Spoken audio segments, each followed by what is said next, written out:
ایک نوجوان کی نئی نئی شادی ہوئی تو وہ اپنے والد کے پاس جاتا ہے کہ وہ اس کے اس نئے ازدواجی سفر کے لیے برکت کی دعا کرے۔ جب وہ اپنے والد کے پاس جاتا ہے، اس کا والد اس سے ایک کاغذ اور ایک قلم مانگتا ہے۔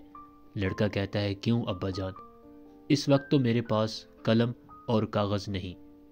باپ کہتا ہے، تو جاؤ ایک کاغذ، قلم اور ربڑ خرید کر لاؤ۔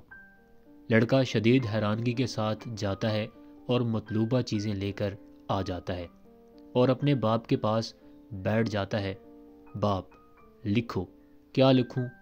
جو چاہے لکھو۔ نوجوان ایک جملہ لکھتا ہے۔ باپ کہتا ہے، اسے مٹا دو۔ نوجوان مٹا دیتا ہے۔ باپ، لکھو بیٹا۔ خدارا آپ کیا چاہتے ہیں؟ باپ کہتا ہے، لکھو۔ نوجوان پھر لکھتا ہے۔ باپ کہتا ہے، مٹا دو۔ لڑکا مٹا دیتا ہے۔ باپ پھر کہتا ہے، لکھو۔ نوجوان کہتا ہے، اللہ کے لیے مجھے بتائیں یہ سب کچھ کیا ہے؟ باپ کہتا ہے، لکھو۔ نوجوان لکھتا ہے۔ باپ کہتا ہے، مٹا دو۔ لڑکا مٹا دیتا ہے۔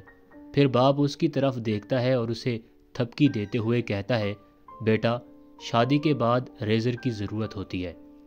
اگر ازدواجی زندگی میں تمہارے پاس ربڑ نہیں ہوگا جس سے تم اپنی بیوی کی غلطیاں اور کوتاہیاں کو مٹا کر معاف کر سکو، اور اسی طرح اگر تمہاری بیوی کے پاس ریزر نہ ہوا جس سے وہ تمہاری غلطیاں اور ناپسندیدہ باتیں مٹا سکے، اگر یہ سب کچھ نہ ہوا تو تم اپنی ازدواجی زندگی کا صفحہ چند دنوں میں کالا کر لو گے۔